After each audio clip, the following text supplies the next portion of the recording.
안녕하세요. 제 삶을 겉으로만 아는 사람들은 아마 제가 탄탄대로 위를 달리는 사람이라고 생각할 겁니다.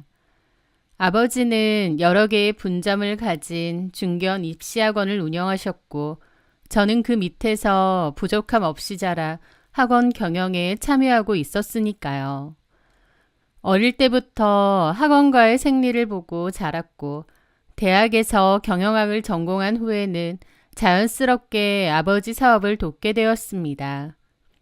남들은 취업 걱정, 돈 걱정 없이 아버지 사업까지 물려받을 수 있으니 은수저 인생이라며 부러워하기도 했죠.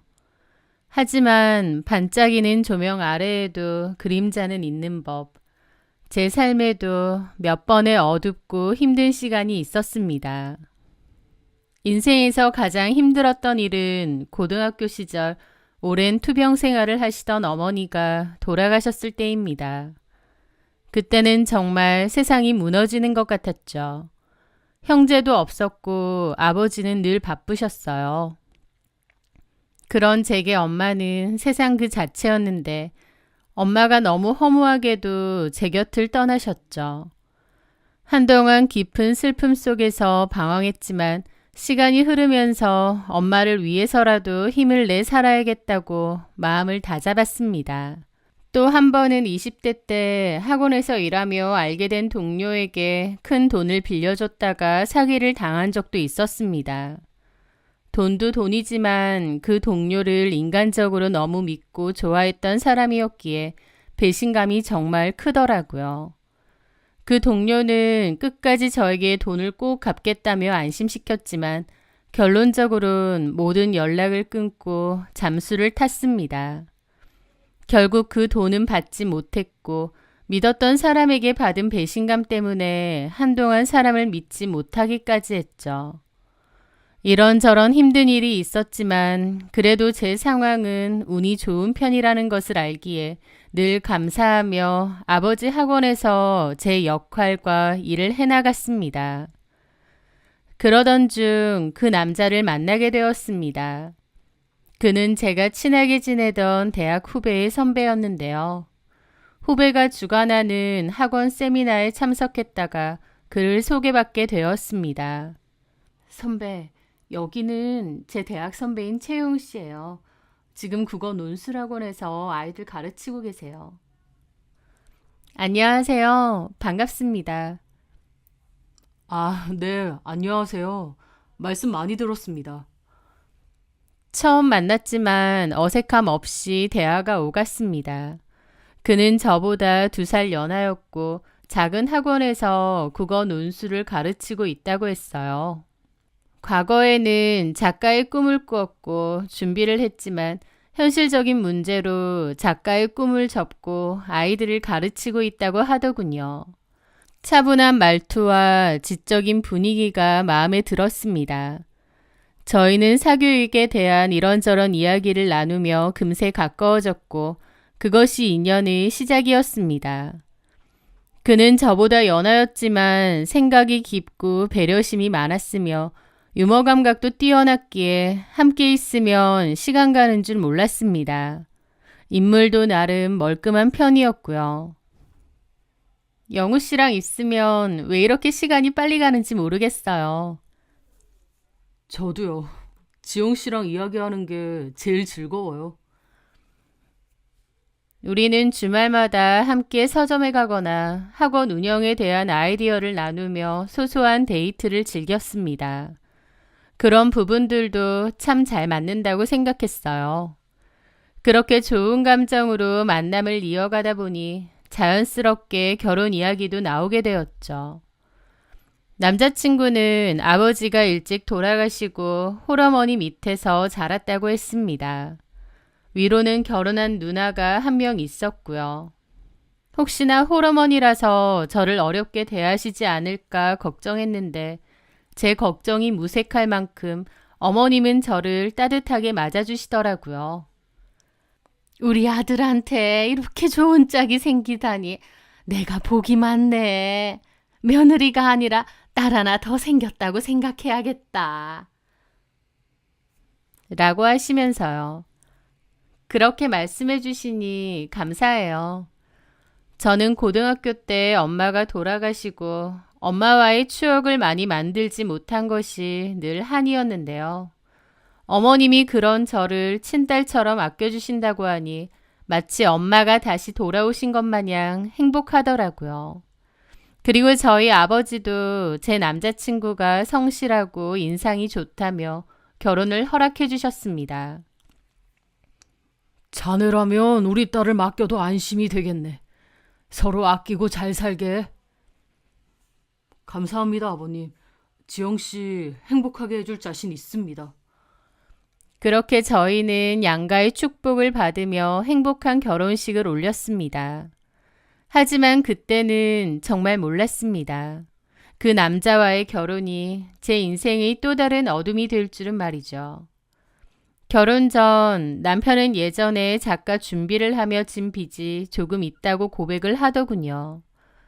창작 활동을 이어나가면서 따로 수입이 없었다 보니 빚이 생겼다고 했죠. 그리고 학원 강사를 하면서 버는 돈은 그 빚을 갚느라 거의 썼다고 했습니다. 모아둔 결혼 자금이 거의 없다고 말하면서요. 지영아, 미안해. 내가 지금 가진 게 별로 없어서. 괜찮아. 돈이 뭐가 중요해? 우리 둘이 믿고 사랑하니까 그거면 된 거지. 그냥 하는 말이 아니라 그 남자가 돈이 없다는 사실은 정말 괜찮았습니다. 제가 이미 혼자 살고 있는 아파트가 있었기에 신혼집도 따로 필요하지 않았고 살림살이도 대부분 갖춰져 있었거든요. 그래서 결혼한다고 새로 큰 돈을 들일 일이 별로 없었습니다. 신혼집은 저희 집에서 시작하는 걸로 하고 결혼에 필요한 다른 비용들도 제가 더 많이 부담하면 된다고 생각했어요. 돈이야 더 있는 사람이 부담하면 되는 거였기에 결혼은 돈보다 사람이 더 중요하다고 생각했거든요. 어머님도 그 사실을 알고는 저에게 무척 고마워하셨습니다. 우리가 너한테 정말 큰 신세를 지는 것 같다. 너한테 참 고맙고 우리 영우가 아내 복이 있는 것 같아. 나도 며느리 복이 있는 것 같고. 그러면서 저한테 고맙다고 손을 꼭 잡으시더라고요. 제가 며느리로 들어온 게 복이라고까지 표현하시는데 저도 당연히 마음이 너무 좋고 행복했죠. 그리고 결혼 후에도 어머님은 여전히 저에게 잘해주셨습니다. 저는 아버지 학원 일 때문에 바빴고 남편은 본인 학원 일로 바빠 집안일에는 다소 소홀할 수밖에 없었는데요. 그렇다 보니 어머님이 저희 집안일을 도와주시려고 하시는 거예요. 그래서 제가 만류했죠. 한 번씩 와서 집안일을 도와주시는 전문 가사도우미 분이 있기 때문에 그분에게 집안일을 맡기면 된다고요. 어머님, 전부터 저희 집 한 번씩 와서 정리랑 살림 도와주시는 도우미 분이 있으시거든요. 오래되신 분이세요. 그분 부르면 되니까 어머니 힘드시게 저희 집 와서 그러실 필요 없으세요. 하지만 어머님은 굳이 왜 돈 주고 다른 사람을 부르냐 하시더라고요.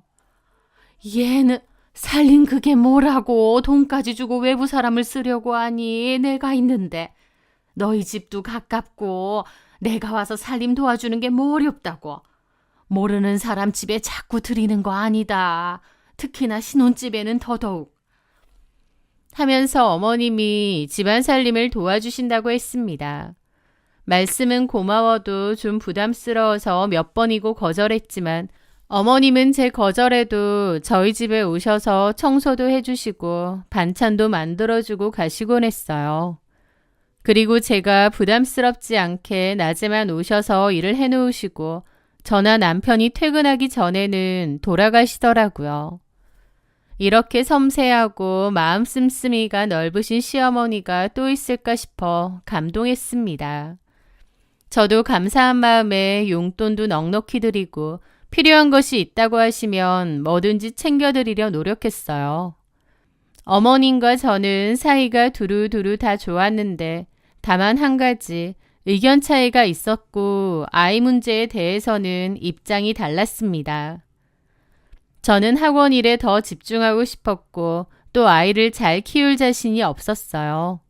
그래서 아이 문제는 시간을 두고 좀 천천히 생각해 보고 싶더라고요.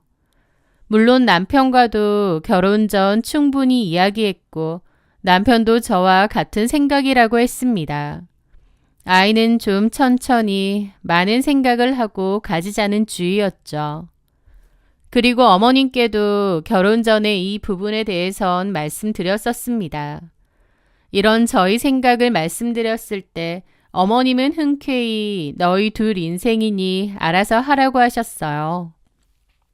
어머님이 우리 의견을 많이 존중해 주시고 그릇이 넓으신 분이구나 생각했는데 막상 결혼하고 나서는 생각이 바뀌신 건지 자꾸 아이 이야기를 꺼내시는 겁니다. 특히 저한테요.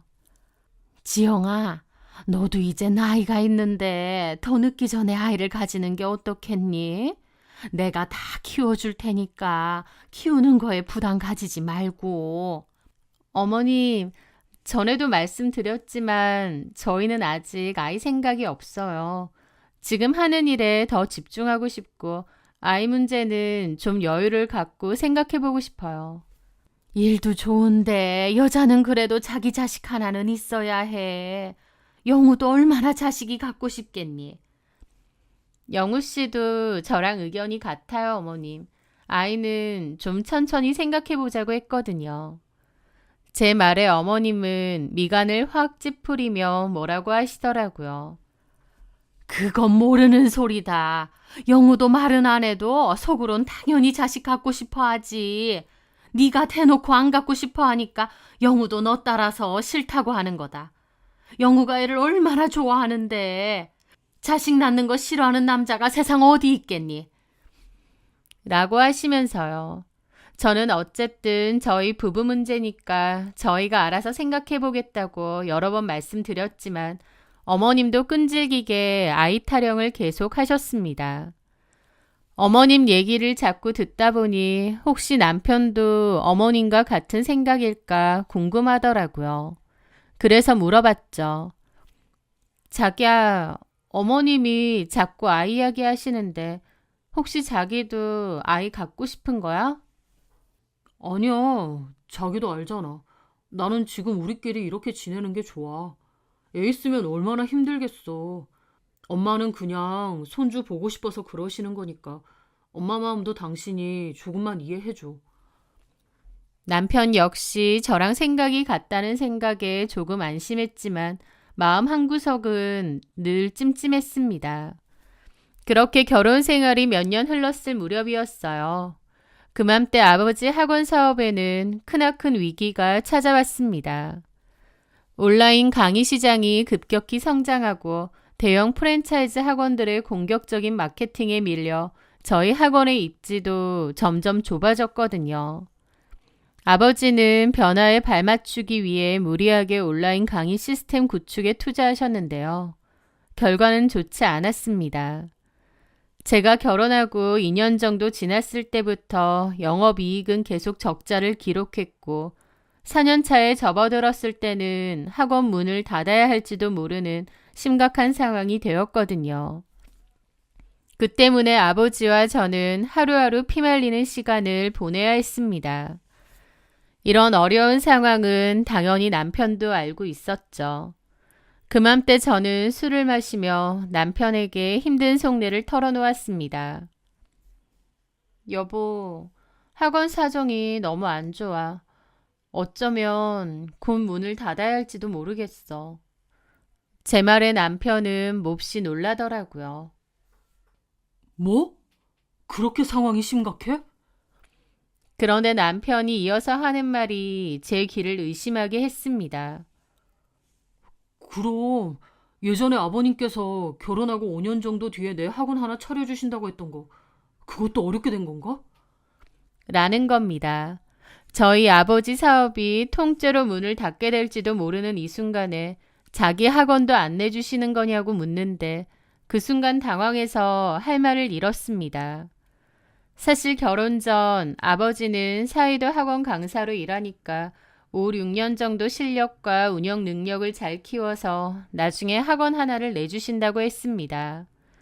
그 전까지 지금 학원에서 강사로 일하면서 열심히 배워보라고 하셨죠. 남편도 그때 좋다고 열심히 배우겠다고 했습니다. 하지만 그때와 달리 아버지의 학원 상황이 이렇게 어려워지니 그 이야기는 자연스레 들어간 상태였습니다. 지금 학원 전체가 망하게 생겼는데 그게 되겠어? 제 말에 남편은 눈에 띄게 아쉬운 표정이더라고요.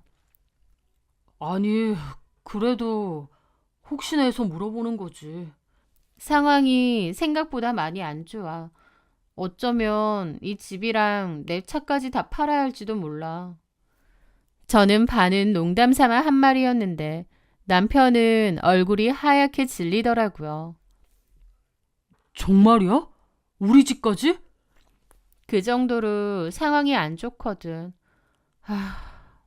부부였기에 어려운 점, 힘든 점도 허심탄회하게 털어놓았던 건데요.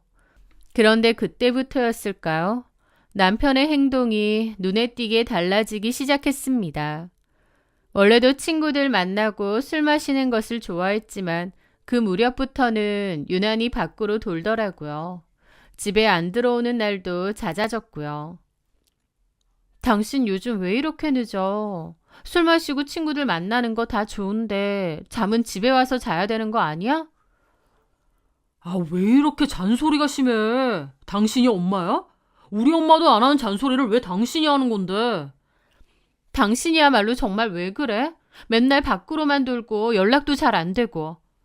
애가 없어서 그런가 보지 뭐. 애라도 있었으면 꼬박꼬박 집에 들어왔을 텐데.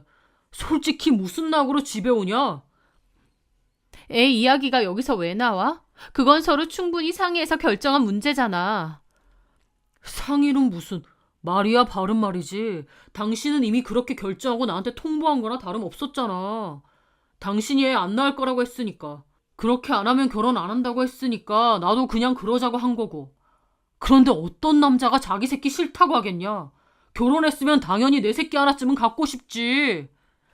저는 기가 막혔습니다. 결혼 전으로 아이 문제에 대해서는 저와 똑같은 의견이라고 말했던 사람이었습니다.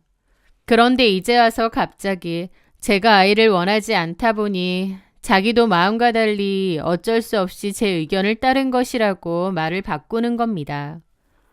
아휴, 됐다. 뭐 갖고 싶다고 가져지냐? 당신 나이도 있는데. 내일 모레면 노산 아니냐고. 그는 한순간에 갑자기 딴 사람이 된 것 같았습니다. 예전의 다정함은 찾아볼 수 없었고 작정하고 제게 시비를 거는 사람처럼 굴었거든요. 그 시기가 아버지 학원이 어려워지기 시작한 거란 걸 저도 어렴풋이 느끼고 있었습니다. 그래서 더 섭섭하고 화도 났죠. 저희 아빠 학원이 잘 될 때는 다정하고 좋은 사람이었다가 사정이 어려워지니 이렇게까지 밑바닥으로 돌변한다는 것이요. 그러던 중 남편에 대한 실망은 커져가기만 했습니다. 하루는 남편이 유흥업소에서 큰 돈을 쓴 카드 내역을 발견하게 되었거든요.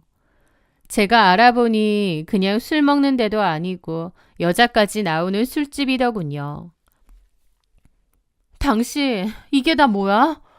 이런 데까지 다니는 거야? 도대체 왜 이러는 건데? 남의 카드 내역은 왜 함부로 봐? 마음이 적적하고 외로우니까 그렇지. 그런데 가면 여자들이 얼마나 비위도 잘 맞춰주고 재밌게 해주는데. 당신한테 맨날 잔소리 듣는 것보다 100배는 나아. 내가 언제 그렇게 잔소리를 했는데 내가 당신한테 뭘 어쨌다고? 솔직히 까놓고 말해볼까? 당신 나이도 많지. 거기다가 예쁘기를 해, 몸매가 좋기를 해. 성격이나 고분고분 착하기를 해. 솔직히 일 열심히 하고 능력 좋은 것 같아서 그런 부분 좋아 보여서 당신 마음에 들었던 것도 컸어. 그런데 이제 와서 보니 뭐야. 학원도 망해가고 당신은 맨날 잔소리에 바가지나 긁고 내가 안 지겹겠냐고. 남편의 거침없는 말에 저는 입이 떡 벌어졌습니다. 지금 말 다 했어? 아니, 하고 싶은 말은 훨씬 많은데 참고 있는 거야. 저는 참담한 기분을 느끼며 말했습니다. 남편은 작정하고 저한테 막말을 퍼부었거든요. 나랑 헤어지고 싶어서 이러는 거야? 제 물음에도 남편은 아무 대답이 없었습니다. 아니, 그 침묵이 모든 것을 말해주고 있었겠죠. 도저히 이해가 안 되더라고요. 그 전까진 남편과 큰 갈등이 없이 잘 지냈는데 사람이 이렇게까지 변한다는 게 너무 이상한 겁니다. 물론 남편이 본인 입으로 제 배경이나 자기한테 금전적인 도움을 줄 수 있을 것 같아서 저와 결혼했다고 말은 했지만 저는 이렇게까지 마음이 변한 것에는 또 다른 이유가 있을 것 같았습니다. 그러면서 혹시 여자가 생겼나? 라는 생각도 자연스레 떠올랐죠. 남편은 그맘때 여자 나오는 술집도 많이 다니고 밖으로 돌았는데 여자가 생겨서 나한테 이런 식으로 나오나 싶은 겁니다. 만약 그렇다 하면 저도 남편과 더는 같이 살 생각이 없었습니다. 제 이혼 가치가 떨어져서 같이 살기 싫다고 대놓고 말하는 데다 외도까지 하는 거면 제가 그걸 참고 살아야 할 이유는 하나도 없었죠. 다만 헤어질 때 헤어지더라도 어떤 확실한 증거는 필요하겠더라고요. 그리고 정말 외도를 저지른 거면 저도 그에 따른 손해배상은 받아내야겠다 싶었고요. 어떻게 해야 할까 고민하다가 갑자기 그게 생각났습니다. 남편은 모든 통화 내용을 다 자동 녹음한다는 것이요. 개인 핸드폰으로도 학부모 상담 전화나 학생들 전화가 오기도 하다 보니 혹시나 있을 문제를 대비해서 항상 자동 녹음을 해놓았습니다. 저도 그렇고요. 남편이 일부러 지우지 않은 이상 남편의 모든 통화 내용은 다 녹음이 되어 있을 테니 그걸 한번 찾아봐야겠다 싶더군요. 그렇게 저는 기회를 봐서 남편 몰래 남편 핸드폰의 녹음 리스트를 확인하게 되었습니다. 그런데요. 저는 거기서 남편이 외도를 저지르는 정황은 발견하지 못했습니다. 대신 더 기막히고 어이없는 통화 내용을 듣게 되었어요. 바로 어머님과 남편의 통화 내용이었는데요. 그 내용은 제가 생각지도 못한 거였죠. 제가 알던 어머님에 대한 모든 게 다 깨지는 기분이었거든요. 통화 내용은 이랬습니다. 너 정말 어떡할 거냐? 걔네 학원 완전 망해가고 있다며. 아, 몰라. 짜증나 죽겠어. 학원 잘 되는 거 보고 나중에 도움 좀 되겠다 싶어서 장가들었더니 알고 보니 그것도 아니잖아. 아니, 걔네 아빠는 그냥 학원이나 운영하지 무슨 인터넷 온라인 강의인가 뭔가 일버렸다가 그 모양 그 꼴 됐다니. 그러니까 하던 거나 똑바로 할 것이지. 뭘 또 새로운 걸 한다고. 아이씨, 이렇게 망할 줄 알았으면 내가 미쳤다고 결혼해. 그리고 지영이 걔가 나한테 뭘 하는 줄 알아? 학원 사정이 너무 안 좋아져서 뭐 이 집 팔아야 될 수도 있대. 뭐라고? 너네 신혼집?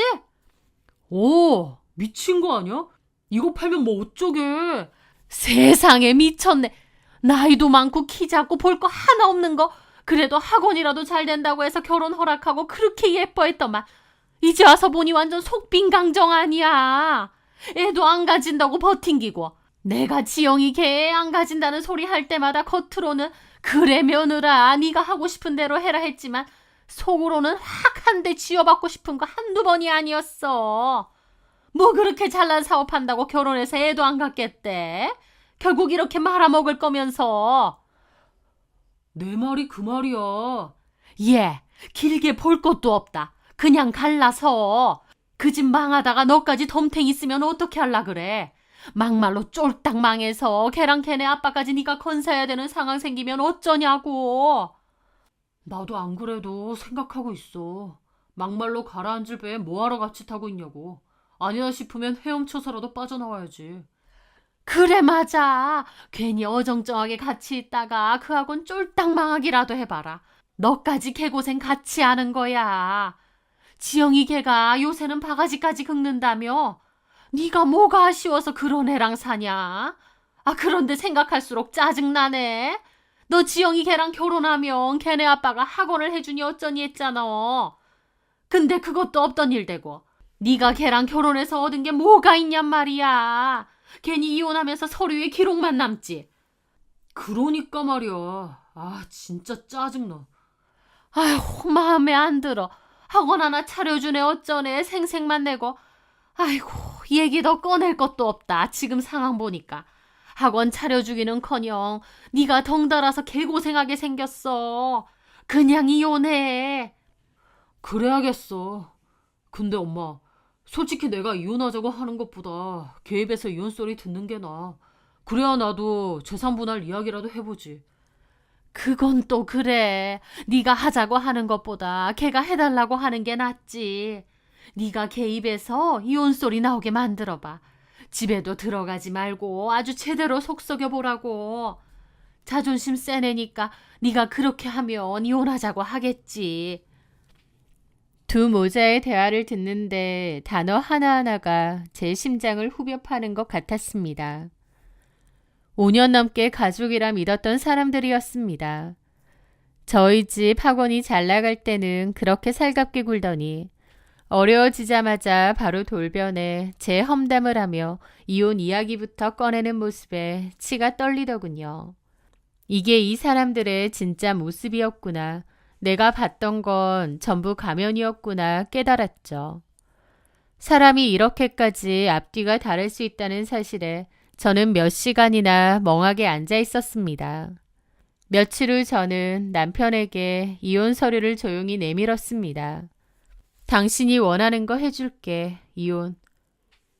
무슨 소리야? 내가 언제? 라면서 잡아떼더라고요. 그 모습이 어찌나 가증스럽던지요. 마지막인데 그냥 솔직해지자. 당신 이혼 원했잖아. 그래, 이혼해줄게. 구태여 내 입에서 이혼하자는 소리 나올 정도로 나 안 괴롭혀도 돼. 지금도 충분하니까. 제 말에 남편은 당황한 듯 했습니다. 저는 남편과 시어머니의 대화가 담긴 녹음 파일을 들려주었습니다. 남편은 눈이 휘둥그레졌고요. 이걸 어떻게, 내 폰 뒤졌어? 그래, 맞아. 맞는데 지금 이 대화 내용을 듣고도 고작 네 폰 뒤진 걸로 난리칠 건 아닌 것 같은데? 제 말에 남편은 잠시 주춤했습니다. 엄마랑 아들 사이에 뭔 소리를 못하겠냐. 그냥 속상하니까 아무 소리나 막 하는 거지. 시덥잖은 변명하지 마. 이혼하고 싶다며. 가라앉는 배에서는 헤엄쳐서라도 나와야 한다며. 이제 됐어. 너한테 신물 나서 길게 말하고 싶지 않아. 너랑 너네 엄마가 원하는 대로 이혼해줄게. 나도 이런 소리까지 들은 이상 너랑 못 살아. 근데 재산 분할? 웃기지 마. 이 집은 아빠가 주신 내 거고 딱히 나누고 말고 할 것도 없어. 애초에 네가 해온 것도 없고 재산 증식에 기여한 바도 없잖아. 결혼 생활도 5년이 고작이고 재산 분할이니 뭐니 꿈도 꾸지 말고 그냥 협의 이혼하고 갈라서자.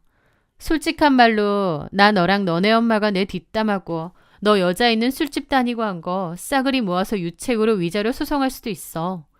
근데 나 당신한테 너무 질려서 그렇게 질질 끌고 싶지도 않다. 그냥 깨끗이 갈라서자. 남편은 그 와중에도 뭔가 계산이라도 하는 듯 눈알을 굴리더라고요. 저는 그 모습을 보는데 진짜 치가 떨리게 징그러웠습니다. 뭐 하는데 지금? 뭐 받아낼 거 있나 머리 굴려? 너는 무슨 말을 그따위로 해.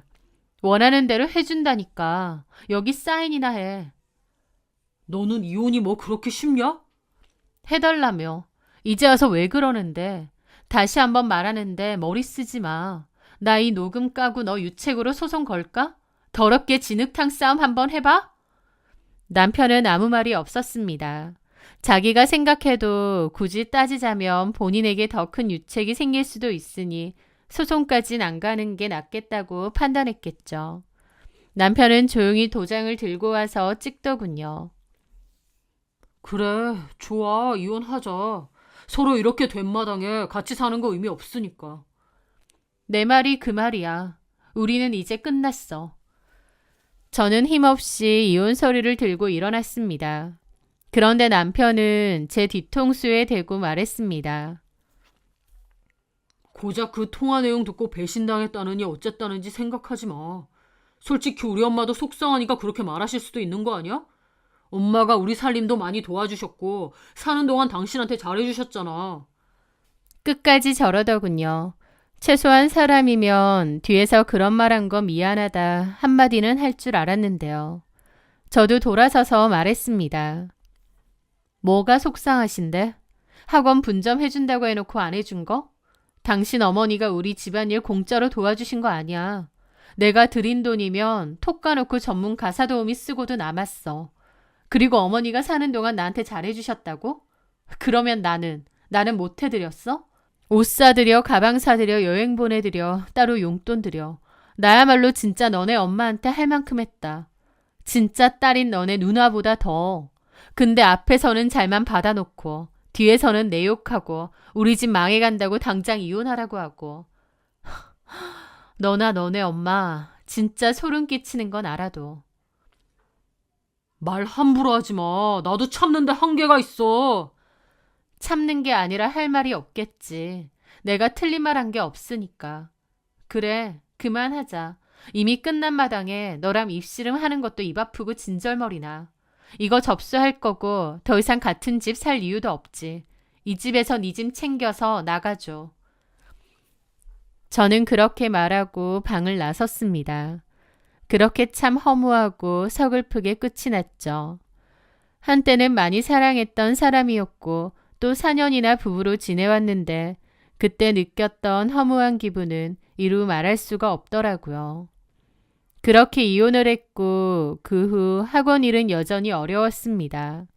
아버지도 많이 힘들어하셨고 스트레스가 심해 건강도 많이 안 좋아지셨고요.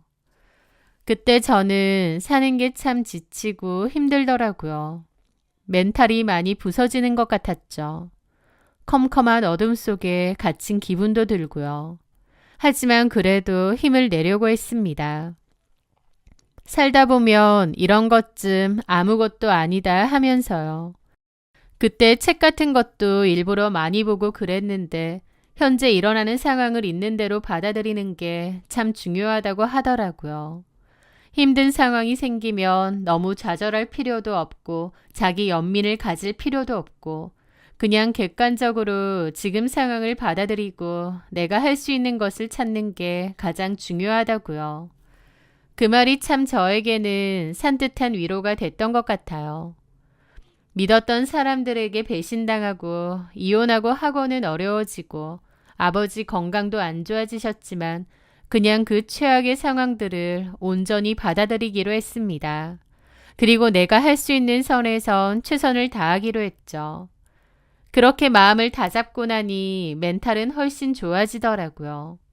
그리고 그렇게 하루하루 열심히 살다 보니 마치 무슨 보답처럼 기적 같은 기회가 찾아왔습니다. 대형 교육 콘텐츠 개발 회사에서 위기에 처한 저희 학원에 M&A를 제안한 거였죠.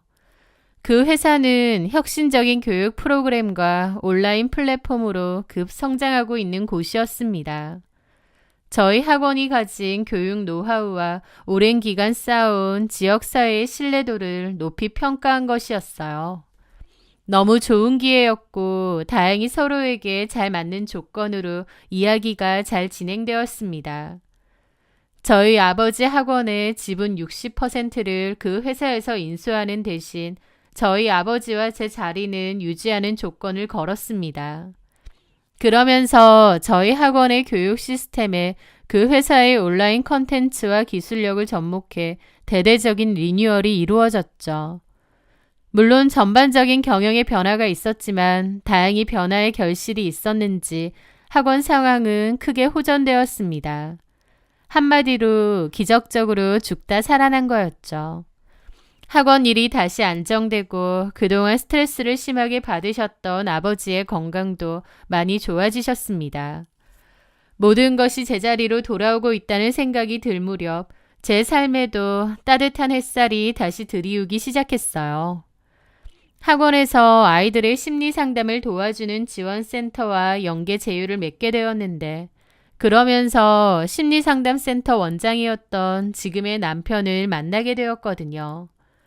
저는 이미 한 번의 이혼을 겪으면서 사람에 대한 신뢰가 많이 떨어져 있었고, 당연히 재혼은 생각도 없었는데요. 그 사람을 만나고 나면서 생각이 많이 달라졌습니다.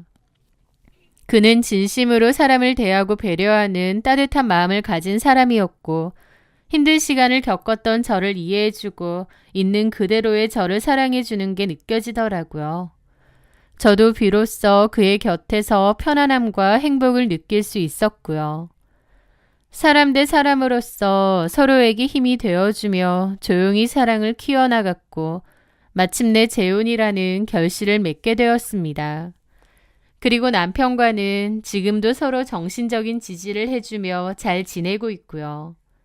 그러던 어느 날이었습니다. 남편과 함께 동네 조용한 카페에 앉아 커피를 마시며 이야기를 나누고 있었는데요. 남편이 잠깐 통화를 하러 밖에 나갔을 때였습니다. 저는 혼자서 커피를 마시며 창밖을 보는데 누군가 카페로 들어오더라고요. 그런데 황당하게 그 사람은 바로 전 남편이었습니다. 우연히 다시 마주친 거죠. 이혼하고 단 한 번도 본 적이 없는데 이런 식으로 마주할 거라곤 생각도 못했습니다. 전 남편 역시도 저를 발견했고 저는 시선을 피했어요. 그런데 전 남편은 망설이는 듯 하더니 결국 이쪽으로 다가오는 겁니다. 지영이 맞지? 오랜만이다. 어떻게 이런 데서 다 보냐? 저는 말을 왜 걸지 싶었지만 그래도 아무렇지 않게 대답했습니다.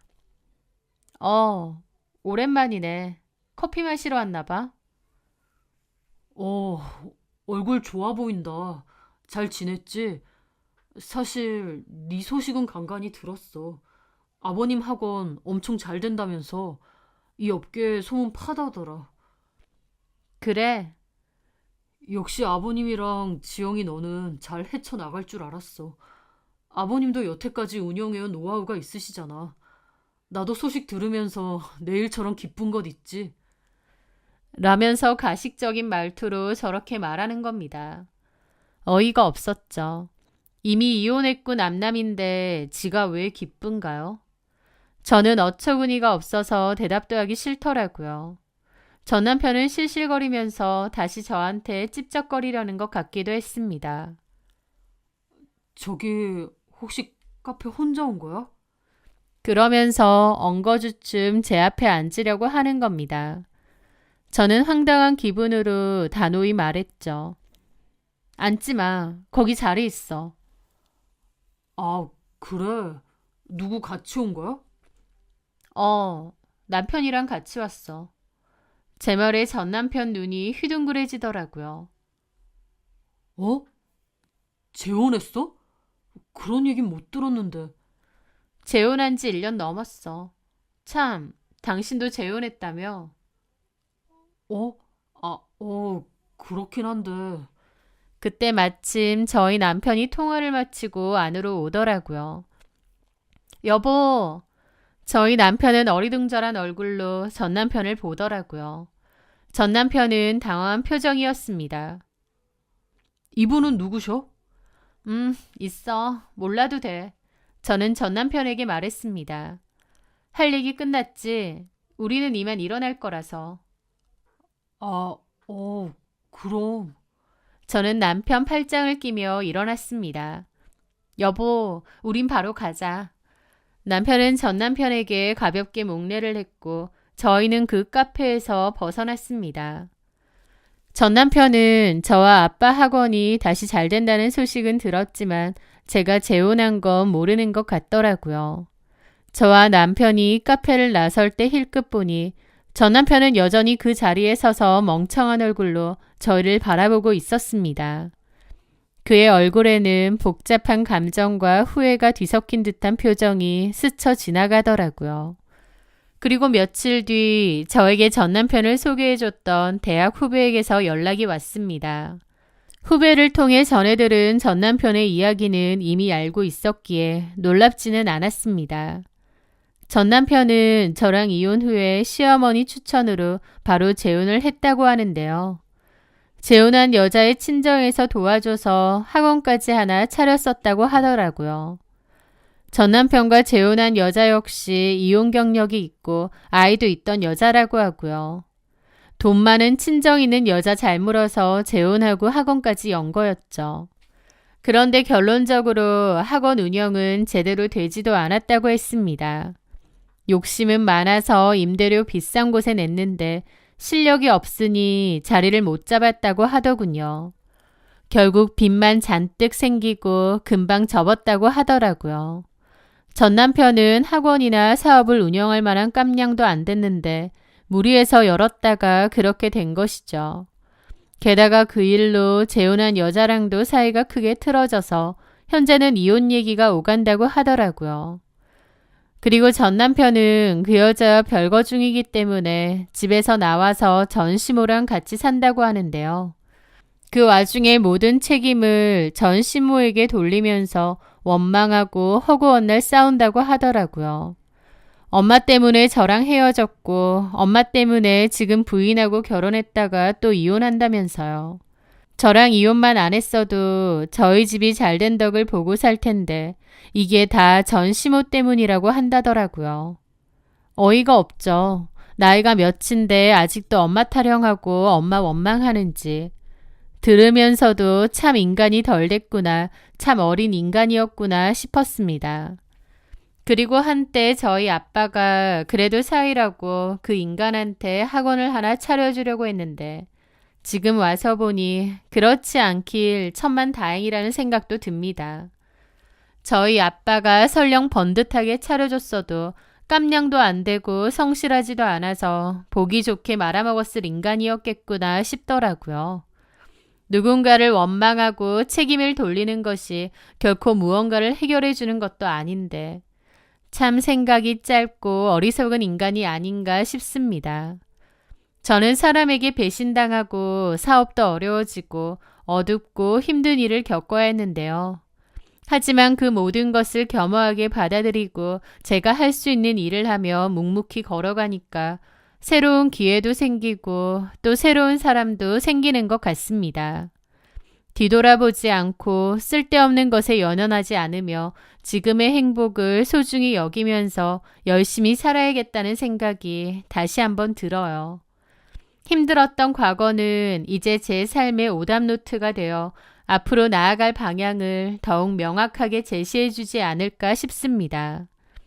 제 사연 들어주셔서 감사합니다.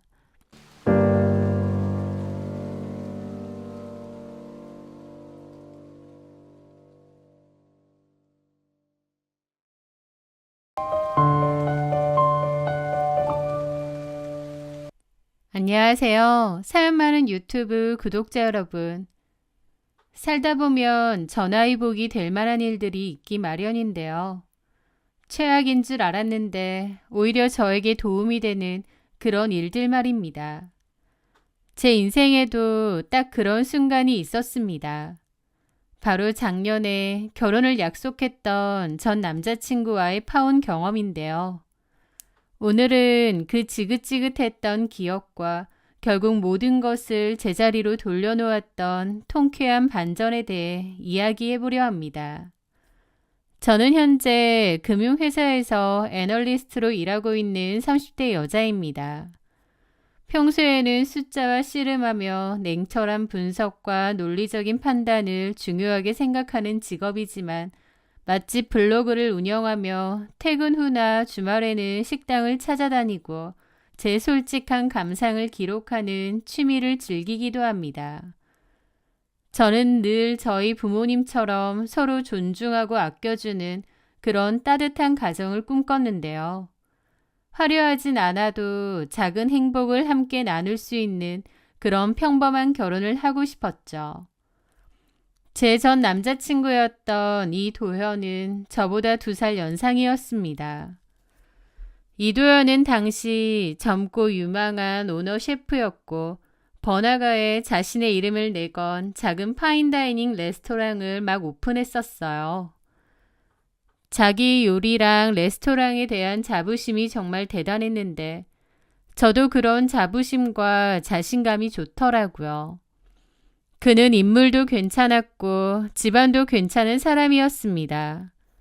예비 시어머니는 대학 교수셨고 예비 시아버지는 은퇴하신 외교관이셨거든요. 저와 그 남자의 첫 만남은 블로그로 인해 이루어진 거였어요. 저한테는 음식 잡지사 기자인 친구가 하나 있는데요. 저도 요리나 맛집을 좋아하고 친구는 직업 자체도 음식 잡지사 기자다 보니 그 친구와 만나면 서로 맛집 찾아다니고 음식 얘기를 주로 나눴습니다. 하여튼 그 친구 역시 제 맛집 블로그를 자주 들어오기도 하고 좋은 곳이 있으면 저한테 소개도 잘해주는데요. 어느 날 친구가 저에게 신상 레스토랑인데 한창 핫하다면서 같이 가자고 하더라고요. 외국에서 오랫동안 유학을 했고 실력도 뛰어나다고 하면서요. 사실 그 친구가 레스토랑으로부터 초대를 받은 건데 제 얘기를 하면서 같이 가겠다고 했다는 거죠. 저는 너무 좋다면서 꼭 같이 가자고 했습니다. 레스토랑의 분위기는 정말 좋더라고요. 은은한 조명과 골드톤의 인테리어도 고급스럽고 좋았습니다. 게다가 코스로 제공되는 음식들은 플레이팅도 아름다웠고 맛도 좋더라고요. 아, 여기 셰프가 요리 공부를 정말 많이 했구나 라는 것을 바로 느낄 수 있을 정도로요. 그렇게 식사를 거의 마칠 무렵 그 오너 셰프가 저희 테이블에 와서 제 친구랑 이런저런 얘기를 나눴습니다. 그 오너 셰프가 바로 이도연이었어요. 이도연은 제 친구와 곧 있을 잡지 인터뷰에 관한 이야기를 하려는 것 같았죠. 그러다가 이도연은 저에게도 묻더라고요. 오늘 식사는 괜찮으셨나요? 깔끔한 흰색 셰프복을 입은 그 남자는 웃으며 그렇게 물어보더라고요. 저는 그에게 오늘 먹어본 음식들에 대한 제 솔직한 감상을 이야기했습니다. 물론 대부분은 극찬이었지만 몇 가지 조합이나 플레이팅의 디테일에 대한 제 개인적인 아쉬움이나 개선점도 곁들였죠. 사실 제 친구야 전문 기자지만 저는 그냥 취미 블로거잖아요. 그래서 어쩌면 제 말이 기분 나쁠 수도 있었을 텐데 오히려 그 남자는 깊은 흥미를 보이며 제 말 한마디 한마디에 경청을 하더라고요. 그 모습이 저도 좀 좋아 보였습니다. 지한 씨께서도 요리에 대한 깊은 이해와 식견이 있으신 것 같아요. 아니에요. 그냥 맛집 찾으러 다니는 거 좋아하고 음식 좋아하다 보니 제 개인적인 생각을 말씀드린 것 뿐이에요. 저는 좀 민망하고 멋쩍어서 그렇게 말했는데 제 친구가 오히려 옆에서 잘 보셨어요, 셰프님. 얘가 미각도 살아있고 제법 예리하다니까요. 음식 잡지 기자는 오히려 저 말고 얘가 해야 돼요. 하면서 막 웃더라고요. 그러게요.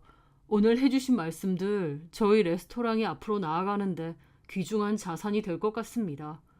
혹시 괜찮으시다면 다음에 제가 새로운 시즌 메뉴를 개발할 때 지한 씨를 초청해도 될까요?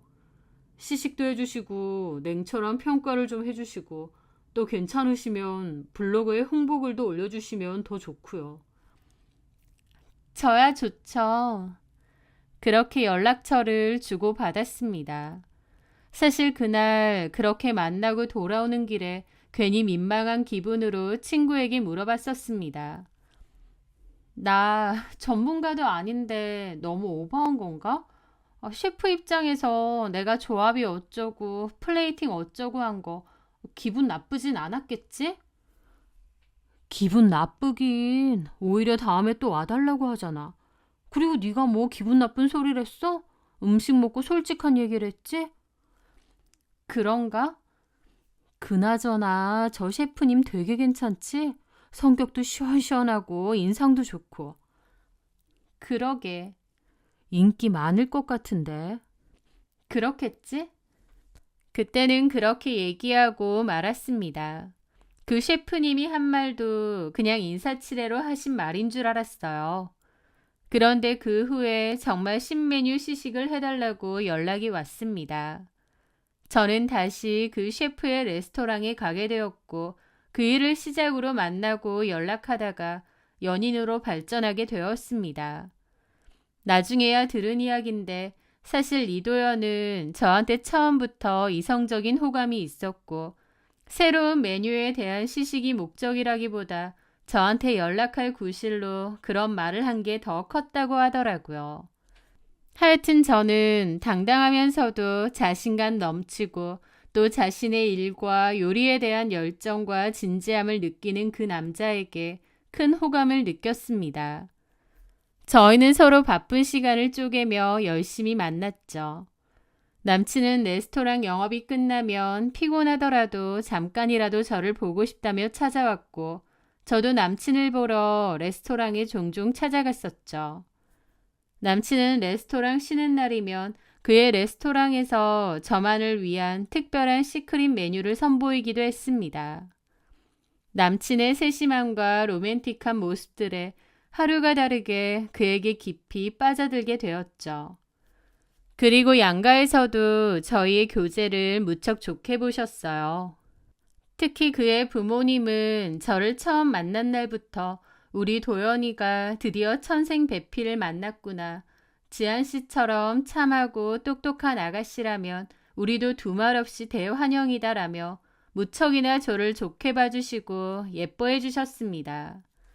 사실 여러 조건으로만 치면 제가 더 부족했을지 모르는데 남친 부모님은 유독 저를 반가워하고 좋아해 주시더라고요.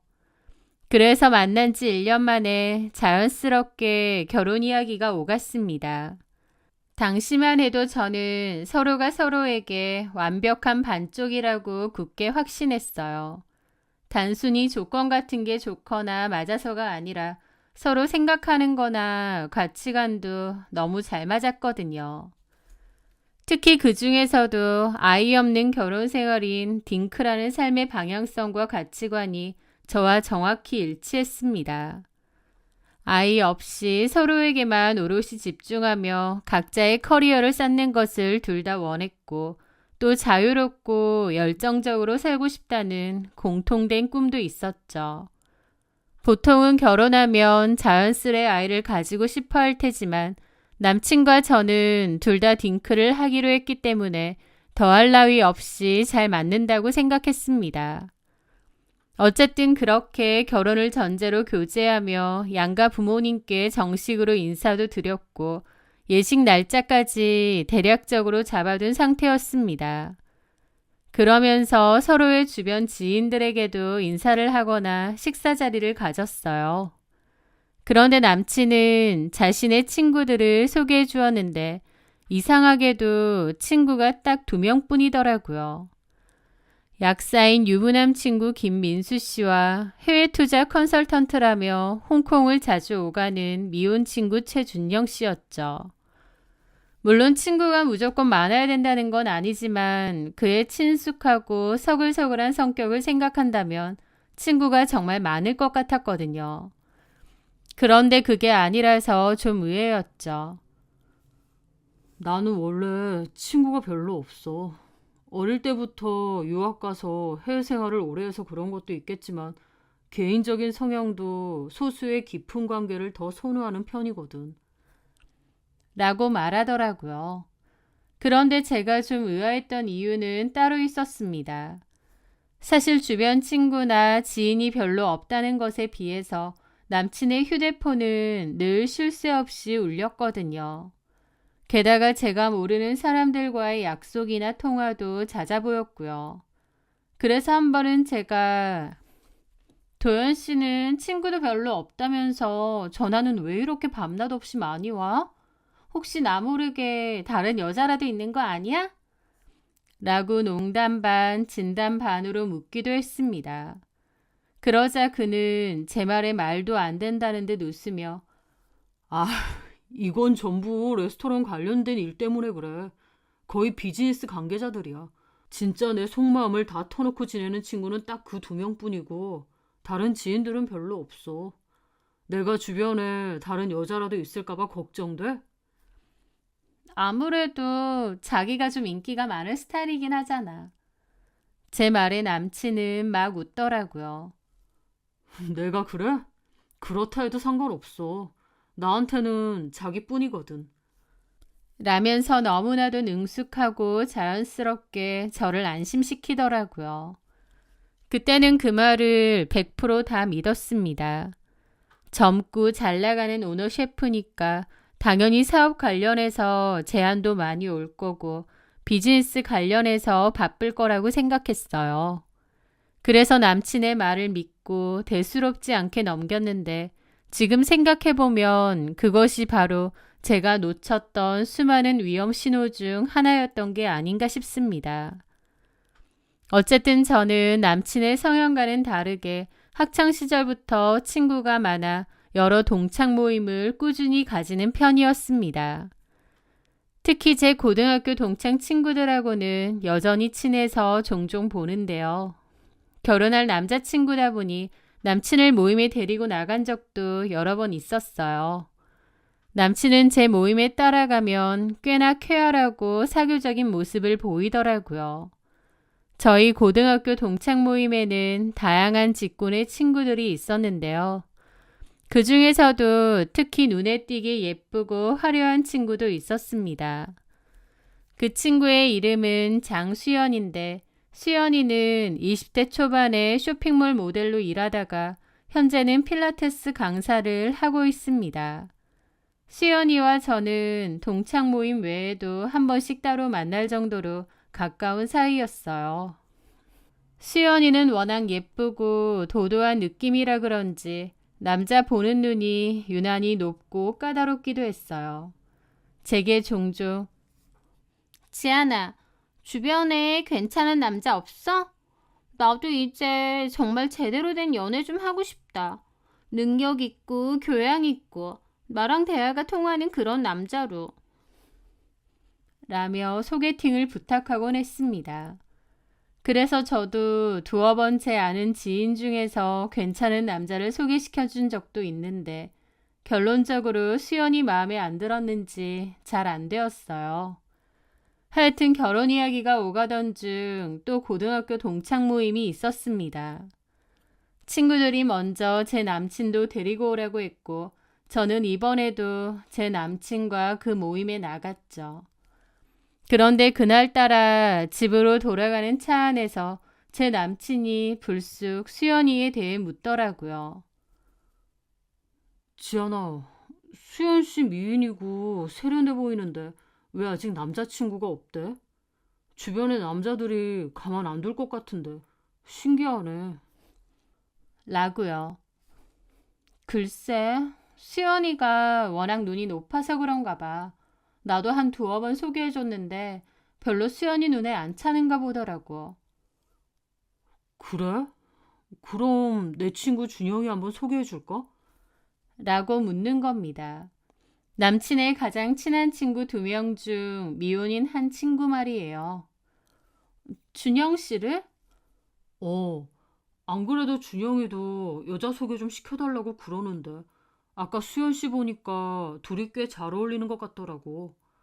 자기도 알지만 준영이도 홍콩에서 투자 컨설팅하고 일하느라 바빠서 아직 싱글인데 애가 바빠서 그렇지 능력이나 외모 다 괜찮잖아. 매너도 좋고 둘이 잘 어울릴 것 같지 않아?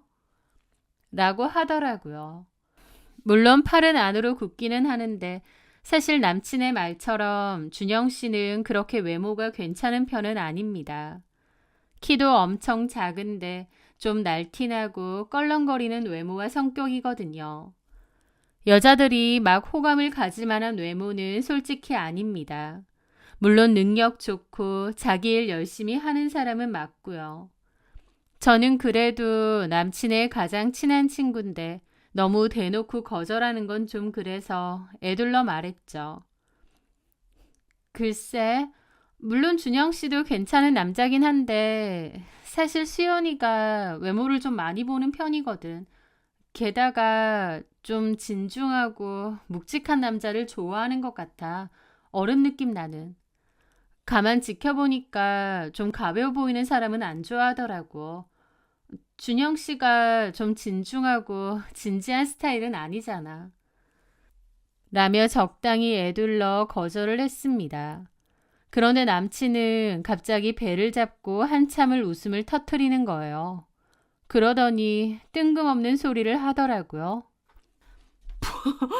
지안아, 너 수연이를 너무 순진하게 보는 거 아니야? 걔는 딱 봐도 얼굴 반반하고 돈 좀 있는 남자면 그냥 확 넘어갈 스타일인데 무슨 진중한 남자 타령이야. 라면서요. 저는 남친의 말에 어이가 없고 황당해서 쳐다봤죠. 수연이를 몇 번이나 봤다고 저렇게 말하는지 이해가 안 됐거든요. 남친은 마치 수연이와 개인적으로도 친한 사이처럼 수연이를 잘 아는 것처럼 말하는 겁니다. 자기가 수연이에 대해서 뭘 안다고 그래. 모임으로 두세 번 본 게 다잖아. 제가 벙쪄서 쳐다보니까 남친은 약간 아차 싶은지 그러더라고요. 아니, 그렇게 보인다고. 미안해. 자기 친구인데 내가 너무 함부로 말했나? 나는 레스토랑에서 일을 오래 했고 손님들을 많이 봤잖아. 그렇다 보니 보통 얼굴을 보면 성향이나 성격도 어느 정도 유추가 되더라고. 그런데 자기가 보기엔 수연이가 그래 보인다고? 어? 아, 어. 내가 보기엔 전혀 아닌데? 자기가 수연이에 대해서 잘 몰라서 하는 소리야. 그래. 그렇지. 내가 어떻게 알겠어. 그냥 그래 보인다 그거지. 라면서 남친도 더 이상 얘기를 안 하려고 하더라고요. 저는 그때 남친의 반응이 좀 이상하긴 했는데 대수롭지는 않게 생각했어요. 제가 오히려 준영 씨에 대해서 좀 안 좋게 말을 하니까 발끈해서 수연이를 깠다고 생각했죠. 어쨌든 그 일은 그렇게 지나갔는데 사실 그 후로도 몇 번 수연이를 언급한 적이 있었습니다. 좀 안 좋은 식으로요. 예를 들어 나는 수연 씨처럼 너무 화려하게 생긴 소위 불려우같이 생긴 스타일은 딱 질색이다. 너처럼 순하고 강아지상인 여자가 훨씬 더 좋더라. 내 이상형은 바로 너다. 라는 식으로 얘기를 하는 거죠. 이런 식으로 뜬금없이 수연이가 한 번씩 거론되었는데 그걸 듣는 저는 남친이 왜 수연이에 대해서 한 번씩 얘기를 하지? 의아하긴 했지만 크게 생각하지는 않았습니다. 그리고 몇 주 뒤였어요. 남친은 지안인 이 친구들과 더 친해지고 싶다면서 저랑 친한 고등학교 동창들을 불러다가 남친 선배가 운영하는 루프탑 바를 가자고 하더라고요. 제 친구들도 잘 챙기고 잘 어울리는 것 같아서 오히려 그때는 좋았습니다. 하지만 그날 모임에서 저는 몇 가지 이상하고도 깨름직한 점들이 있었죠. 평소 맥주는 입에 대지 않고 위스키나 와인만 고집하던 남친이 맥주만 마시는 수연이의 권유에 못 이기는 척하며 맥주를 벌컥벌컥 마시는 거예요. 또 이상하게도 남친은 그날따라 화장실을 자주 가면서 자리를 잘 비우더라고요. 그런데 공교롭게도 그가 자리를 비울 때면 수연이도 잘 안 보이는 겁니다. 다른 친구들은 술에 취해 떠들고 노느라 전혀 눈치채지 못했지만 저는 눈치를 챌 수 있었죠. 제 마음속에는 뭔가 설명할 수 없는 쎄한 느낌이 스멀스멀 피어오르기 시작했습니다. 게다가 가장 이상한 건 그 모임 후에 남친은 저에게 수연이에 대한 험담을 하는 것이었어요. 수연이 그 친구는 오늘 가만 보니 성격이 너무 가볍고 생각 없어 보이더라. 내 스타일은 절대 아니다. 결혼은 자기처럼 우아하고 생각 깊은 여자가 최고다. 라는 식으로요. 좋은 쪽이든 안 좋은 쪽이든 왜 수연이를 자꾸 언급하나 싶어서 이상했는데 지금 생각해보면 수연이에 대한 비정상적인 관심과 집착이었던 것 같아요. 어쨌든 좀 의아한 점이 있긴 했지만 큰 문제까지는 아니었고 저희는 구체적으로 결혼을 준비했습니다. 서로의 일도 바쁘고 결혼 준비도 해야 했기에 눈코 뜰 새 없이 바쁜 나날을 보냈죠. 남친은 저희 결혼에 있어도 정말 적극적이었어요.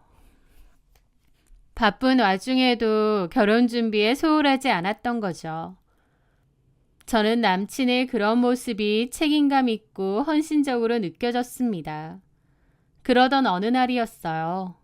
제가 3박 4일 일정으로 중요한 세미나 참석 때문에 부산 출장을 가게 되었습니다. 출발 전날 밤 남친은 제 손을 꼭 잡고 말하더군요.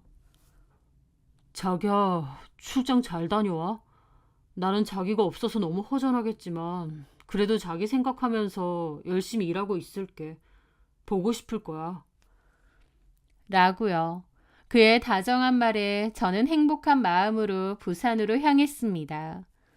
출장 내내 틈틈이 그와 연락을 주고받았고 그는 늘 제 걱정을 하며 다정한 메시지를 보내왔죠. 그런데 출장 마지막 날 저녁 호텔방에서 짐을 정리하고 있던 참이었습니다. 저한테는 한 친구에게서 다급한 전화가 걸려왔어요. 그 친구 역시 동창 모임에서 자주 보던 친한 친구였죠. 지안아, 너 지금 부산이지? 근데 무슨 일이길래 목소리가 그렇게 다급해? 아니, 그게 내가 뭘 좀 본 것 같아서. 아니, 확실하게 봤어. 근데 이게 정말 뭐라고 말해야 될지 모르겠다.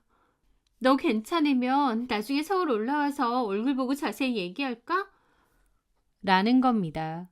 친구의 그 말을 듣는 순간 갑자기 심장이 쿵쾅거리더라고요.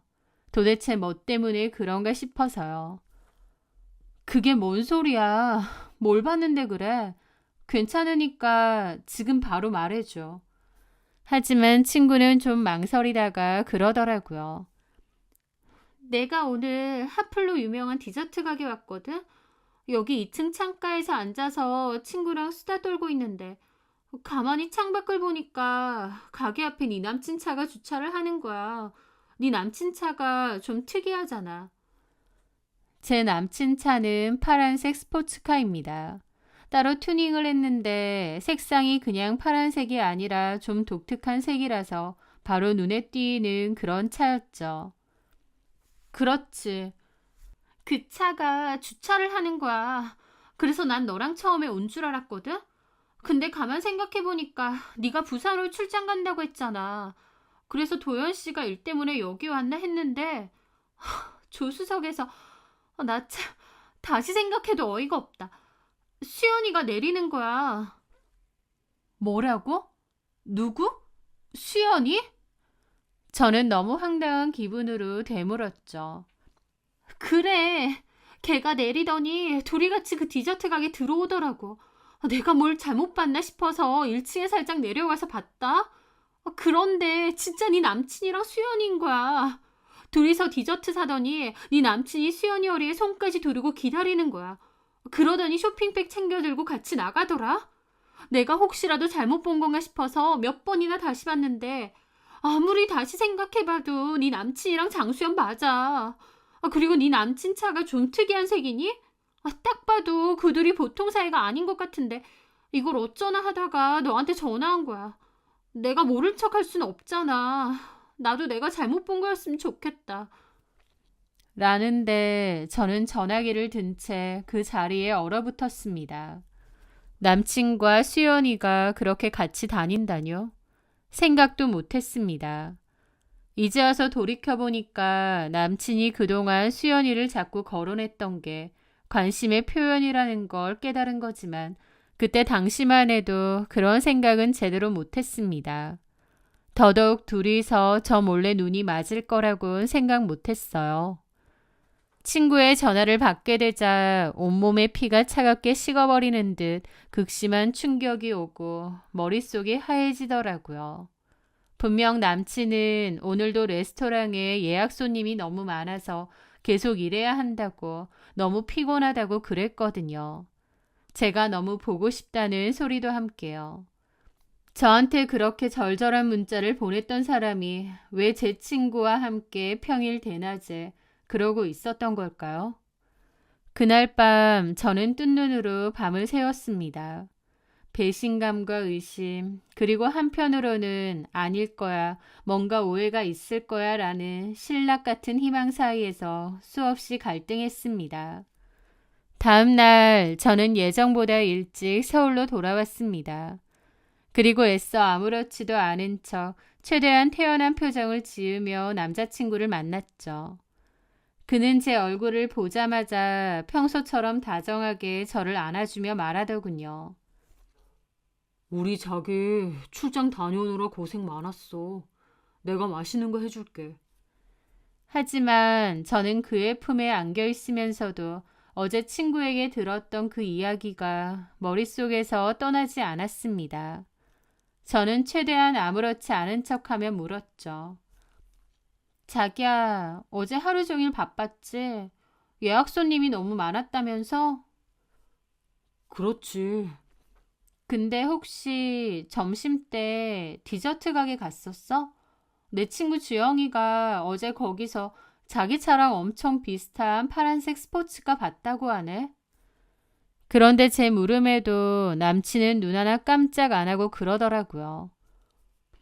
아니, 나 계속 레스토랑에 있었는데 주영 씨가 다른 사람이랑 착각한 거 아니야? 가만 보니까 내 차랑 비슷한 색깔의 스포츠카도 종종 있던데. 라면서요. 그의 그 천연덕스럽고도 뻔뻔한 거짓말에 속에서 천불이 치밀어 올랐습니다. 친구는 그 파란색 스포츠카에서 분명 제 남친과 수연이를 봤다고 했는데 남친은 당황하지도 않고 자기 아니라고 그러는 겁니다. 저는 애써 미소를 지으며 일단은 넘어갈 수밖에 없었습니다.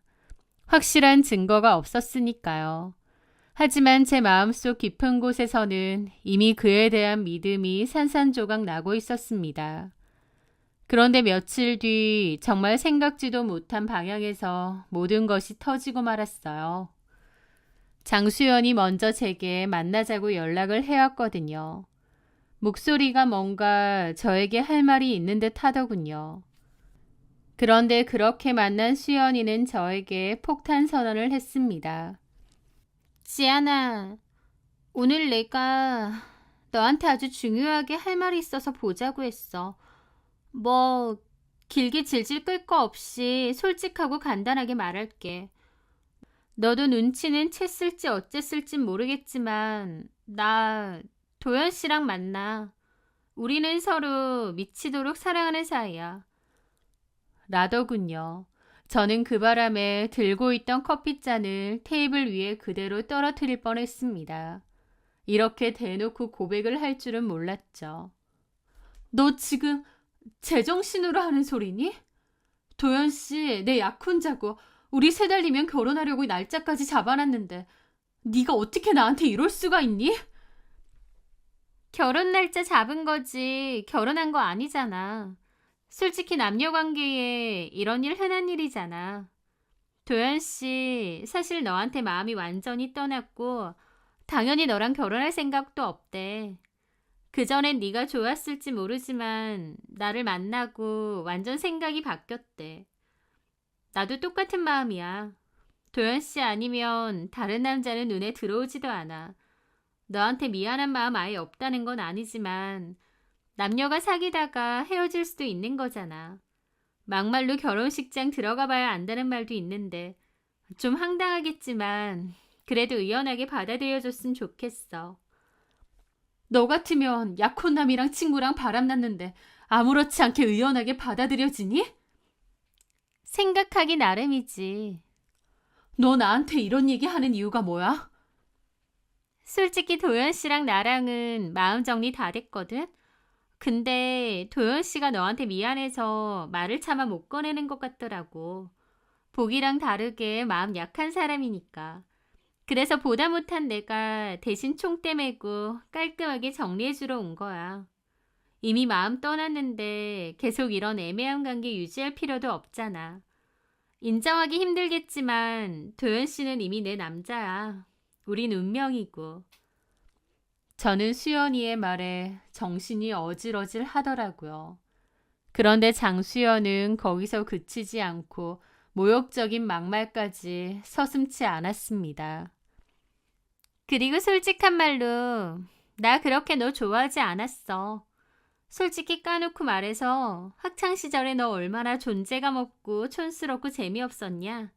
맨날 도서관 구석에 처박혀서 찐따처럼 책이나 보고 꾸밀 줄도 모르고. 나 사실 너 좀 찐따 같다는 생각 많이 했거든. 도연 씨도 아마 그런 너의 순진하고 만만한 면에 잠깐 호기심으로 끌렸던 것 같은데 결국엔 나 같은 여자한테 넘어오잖아. 애초에 너는 도연 씨랑 맞는 여자가 아니야. 그냥 잠깐의 호기심 뭐 그런 거였는데 이제 제자리를 찾은 거지. 그러니까 너무 억울해할 것도 화낼 것도 없어. 라는 겁니다. 저는 엄청난 충격과 배신감 그리고 인간적인 모멸감에 휩싸여 아무 말도 제대로 할 수 없었습니다. 어떻게 저 두 사람이 저에게 이럴 수가 있을까요? 친한 친구 중 한 명이라고 믿었던 수연이와 결혼까지 약속했던 도연 씨였는데 사람 바보 만드는 것도 정도 것이죠. 장수연은 저더러 구질구질하게 매달리지 말고 깨끗하게 물러나라고 그러더군요. 저는 장수연이 그런 망발을 하는데도 몸이 얼어붙은 것 같아서 그냥 가만히 있었습니다. 장수연이 떠나고도 그 자리에 한참을 멍하니 앉아 있었던 것 같아요. 이도연은 그날 이후로 제 전화를 피했고 제가 보낸 문자에도 답이 없었습니다. 그야말로 연락두절, 완벽한 잠수를 타버린 것이죠. 저희 부모님께서는 이 모든 사실을 아시고는 몹시 화를 내시면서도 그런 파렴치한 놈이랑 결혼까지 가기 전에 본색을 알게 되어서 정말 천만다행이다라며 저를 위로하셨습니다. 물론 부모님의 말도 맞지만 제 마음은 이미 만신창이가 되어 있었어요. 그렇게 지옥 같은 몇 주가 흘렀을까요? 모르는 번호로 전화가 걸려왔습니다. 바로 이도연의 어머니, 그러니까 한때는 제 예비 시어머니였던 분이었죠. 이미 다 끝난 사이인데 저한테 왜 전화하셨을까 좀 의아했는데요. 그분은 당장 저를 좀 만나자고 하시더라고요. 무슨 일인지 궁금하기도 해서 약속 장소에 나갔습니다. 그런데 그분은 수척하고 피곤한 얼굴로 저를 맞이하시더라고요. 지안아, 얘기 다 들었다. 내가 정말 면목이 없어. 네가 얼마나 상처가 많았니? 그 말을 듣는데 저도 모르게 울컥하더라고요. 헤어진 남자친구의 어머니가 저를 이렇게 위로해 줄 줄은 몰랐습니다. 도연이 걔가 정신이 어떻게 된 건지 별 이상하고 근본도 없는 애한테 빠져서 정신을 못 차리는 것 같더라. 듣자 하니 직업도 변변찮고 집안도 볼품없고 직접 만나보니 교양이라고는 찾아볼 수도 없는 거야. 아니 그런 애를 떡하니 데리고 와서는 당장 올가을에 결혼하겠다고 온 집안을 발칵 뒤집어 놓고 있으니 내가 속이 터져서 하루도 편히 잠을 잘 수가 없다. 나는 너처럼 이렇게 반듯하고 똑똑한 며느리 다시는 못 얻을 것 같은데 정말 하늘도 무심하시지 어쩌자고 이런 일이 생겼는지 모르겠어. 하면서 막 안타까워 하시더라고요. 어머님이 저에게 진심으로 미안해 하셨기에 저도 마음이 조금 달래졌죠. 어머님은 저한테 정말 미안하다고 하셨고 저는 오히려 괜찮다고 말씀드렸습니다. 인연이 여기까지여서 그랬던 것 같다고요. 제 모습에 어머님은 제가 아까우셨던 것 같더라고요. 자기 아들이 배신까지 했는데도 제가 의연하고 꿋꿋하게 받아들이고 넘기려는 모습을 보고 저 같은 애가 정말 진국인데 자기 아들이 뭘 잘못 먹어도 한참 잘못 먹은 것 같다고 하셨어요. 그런데 어머님은 저를 오히려 만나고 나서 더 장수연이 납득이 안 된 모양이셨습니다. 어머님을 뵙고 며칠 지나지 않아 장수연에게서 격앙된 목소리로 전화가 걸려왔거든요. 야, 너 우리 어머님 왜 만나? 이제 다 끝난 사이인데 왜 만나고 어머님한테 도대체 무슨 말을 어떻게 하고 다닌 거야? 어머님이 나보고 네 발끝에 때만도 못하다고 결혼 절대 허락 못하신다고 난리치더라. 게다가 도연 씨한테도 너랑 결혼할 거 아니면 집이고 뭐고 한 푼도 안 주실 거라고 했다는데 너 보이는 거랑 다르게 엄청 음흉하고 교활하다. 이제 와서 어머님 만나서 나이간질하고 다니면 도연 씨가 너한테 돌아간대? 어디서 쌍년짓 하고 다녀? 그러면서 난리치는 겁니다. 그 목소리를 듣는데 오히려 우습더라고요. 난 어머님한테 보자고 한 적 없어. 어머님이 나 보자고 했고 난 아무 말도 안 했어. 어머님이 네가 너무 상스럽고 천박해서 마음에 안 든다고 오히려 하소연하시더라. 그리고 내가 너무 아까우시대. 어쩌다가 너 같은 거에 넘어갔는지 모르겠지만 너랑은 결혼 절대 안 시킬 거라고 그러시던데 나랑은 상관없이 네가 너무너무 싫어서 아들이랑 결혼 못 시키시겠대. 근데 어따 대고 나한테 화풀이야? 나한테 이 난리치지 말고 어머님한테 알랑방구 껴보던가 아니면 부모님이 반대하든 말든 이도연하고 알아서 살림 차리고 살던가. 참, 이도연은 레스토랑 열 때 돈이 많이 들어서 부모님이 도움 안 주시면 결혼 비용은 절대 없다고 하던데. 이도연이랑 네가 사는 원룸에서 신혼생활 시작해봐. 나한테 전화해서 난리치지 말고 이도연 부모님한테 잘 보일 궁리나 하던가. 제 말에 장수연은 대답도 못하고 씩씩거리더라고요. 그런데 얼마 뒤였습니다. 장수연이 또 전화가 왔는데요. 이번에는 아주 의기양양하게 전화를 걸었더군요. 박지안, 너 우리 어머님 포섭해서 도연 씨 마음 돌리라는 생각은 이제 접는 게 좋을 거다. 라고요. 저는 이제 짜증나더라고요. 뭔 개소리야. 약혼 앞두고 약혼 여친구랑 바람나는 이 도연 같은 쓰레기 이제 관심도 없어. 나한테 전화하지 마. 나도 앞으로 너한테 전화할 일 없어. 다만 그냥 네가 이것만 알아두라고. 내가 뭘 알아야 되는데?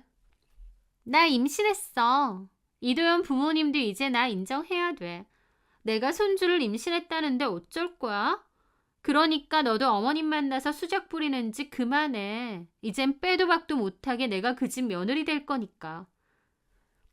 그런데 저는 장수연의 그 말을 듣는 순간 폭포수처럼 터져나오는 웃음을 참을 수가 없었습니다. 뭐라고? 수연아, 너 정말 대단하다. 대단해.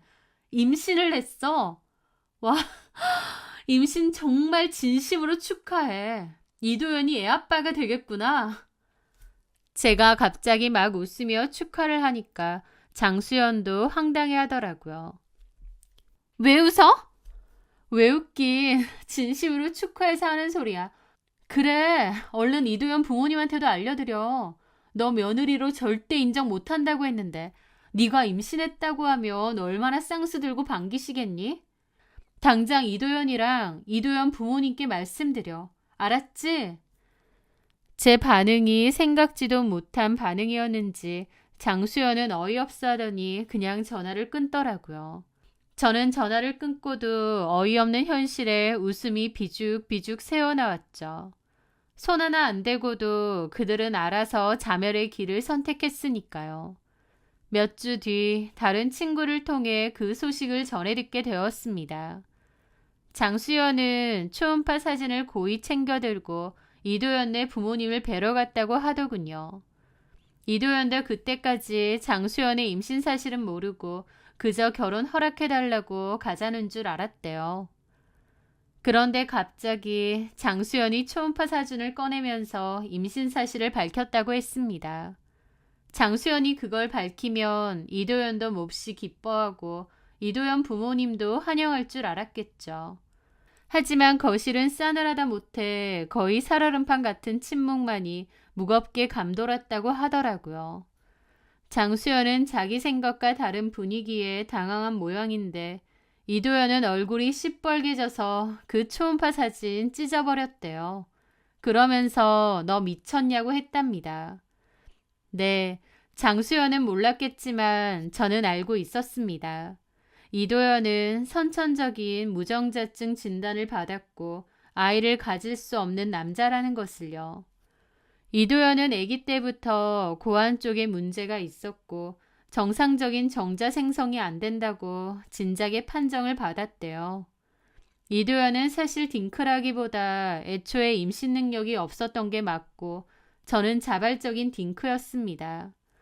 어쨌든 저에게도 그 얘기를 했고 저는 아이 없는 결혼 생활을 원했기 때문에 이도연이 무정자증이라도 상관없다고 했죠. 시부모님도 저를 유난히 반겼던 이유가 이런 것에도 있었습니다. 아들이 생식 능력이 없는데 제가 상관없다고 했으니까요. 그러니까 한마디로 장수연은 임신시킬 수 없는 남자의 아이를 가진 거였습니다. 그런데 그것도 모르고 신나서 임신했다고 저한테 떠들어대니 제가 안 웃고 배기겠나요? 이도연은 장수연의 임신 소식에 이성을 잃고 장수연에게 쌍욕을 했다고 하더라고요. 예비 시부모님도 당장 꺼지라고 했다고요. 아무것도 모르는 장수연은 왜 이러냐고 했고 그 자리에서 이도연이 자기는 선천적인 무정자증인데 도대체 누구 애를 임신한 거냐고 그랬대요. 이도연의 말에 장수연은 아차 싶었던 것 같더라고요. 이도연은 자기랑 결혼 약속해놓고 다른 남자들이랑 뒹굴고 다닌 거냐면서 게다가 다른 놈 애를 나더러 키우라고 하는 거냐고 노발대발 난리를 쳤다더군요. 시부모님은 꼴도 보기 싫으니 다 나가라고 하셨다고요. 그렇게 장수연과 이도연은 서로 입에 담지 못할 쌍욕을 퍼부으며 그렇게 헤어졌다고 했습니다. 운명이니 뭐니 그 난리를 칠 땐 언제고 그 헤어짐이 참 추악하고 더럽더라고요. 그런데 더 웃기고 기가 막힌 사실은 따로 있었어요. 바람은 장수연만 핀 게 아니었습니다. 이도연도 장수연 말고 또 바람 피는 여자가 따로 있었다고 하더라고요. 저랑 사귈 때 이상하게도 이도연은 연락도 많이 하고 약속도 많다고 했잖아요. 저한테는 비즈니스 때문이라면서요. 그런데 사실은 그게 아니라 다른 여자랑 바람을 피고 다닌 거였습니다. 그러니까 장수연 말고도 바람 피는 상대가 있었던 거죠. 이도연의 헤어짐에 앙심을 품은 장수연이 그 사실을 알아냈고 이도연의 문어발 연애에 대한 폭로글을 올린 모양이었습니다. 모 레스토랑의 셰프의 추잡한 사생활이라는 내용으로요. 그 일이 일파만파 퍼지면서 이도연은 장수연을 명예훼손으로 고소했다고 했습니다. 게다가 이도연 부모님은 이도연에게 너무 큰 실망이라며 등을 돌리고 의절까지 선언하셨다고 하더라고요. 결국 그 두 사람은 그렇게 처절하고도 완벽하게 파탄이 난 거죠. 장수연은 다른 남자의 아이를 임신해놓고 사기 결혼을 하려 했다는 소문이 다 퍼졌고 이도연 역시 약혼녀 놔두고 2명, 3명 바람을 피웠다는 사실이 다 퍼져서 개망신을 톡톡히 당했습니다. 운영하던 레스토랑마저 평판이 바닥으로 추락했다고 하더라고요. 그것들이 손잡고 날아갔다고 하던데 얼마나 우습고 고소하던지요. 친구든 애인이든 사람 제대로 판단해야 된다는 생각이 들고 오히려 저에게는 전화위복이 된 게 아닌가 싶더라고요. 그런 인간들이 제 인생에 계속 남아있었다면 나중에 더 큰 피해로 돌아왔을지 모르니까요.